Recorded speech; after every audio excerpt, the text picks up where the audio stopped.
Stephanie Land's daughter, Emilia, was 7 months old when Land was forced to leave her volatile partner.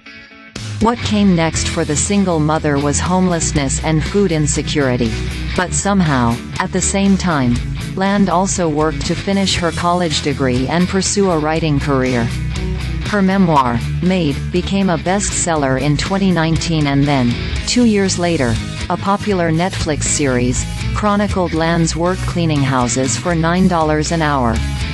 Her new book, Class: A Memoir of Motherhood, Hunger, and Higher Education, published on November 7, tells the story of how she clawed her way out of poverty and became a writer, taking out nearly $50,000 in student debt to do so.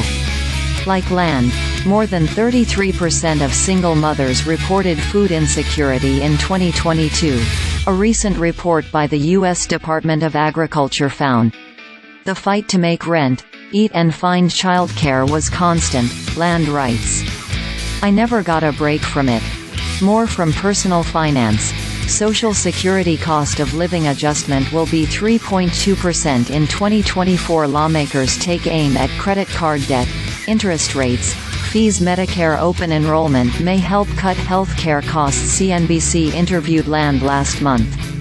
The conversation has been edited and condensed for clarity. Annie Nova. I notice that whenever you've been faced with a big setback or problem, you don't really have time to feel much about it. You write that immediately you have to figure out what to do. Stephanie Land.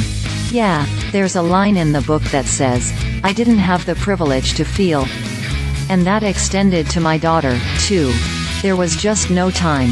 I've had the same therapist now for 5 or 6 years, and it's mind-blowing how lacking in that kind of care I was. Just acknowledging that an experience was really hard, and taking the time to try and process it, we never had time for that. It was always, okay, we got to go. And I think there were many layers to it. I couldn't get angry at the lack of government assistance programs because, you know, an angry person is often not treated very well. They're often given fewer resources. And the child support you received from your daughter's father never seemed to be enough. What problems do you have with the child support system in the U.S.? SL. I really struggled with the fact that they kept imputing my income at full-time, but I didn't have enough childcare to work full-time. I got $40 a week, or something like that. So, it didn't really feel helpful. And what is it like to have to be in court demanding money from someone you've dated? SL. It's hell. There's really no gentle way of putting it. Especially as a domestic violence survivor. When I first went to court after he kicked us out and punched out the window, the judge said in open court, the question we're presented with is if a reasonable person would feel threatened. And he said, number. And so I was shown to be unreasonable. I also think I was looked down upon because I was homeless.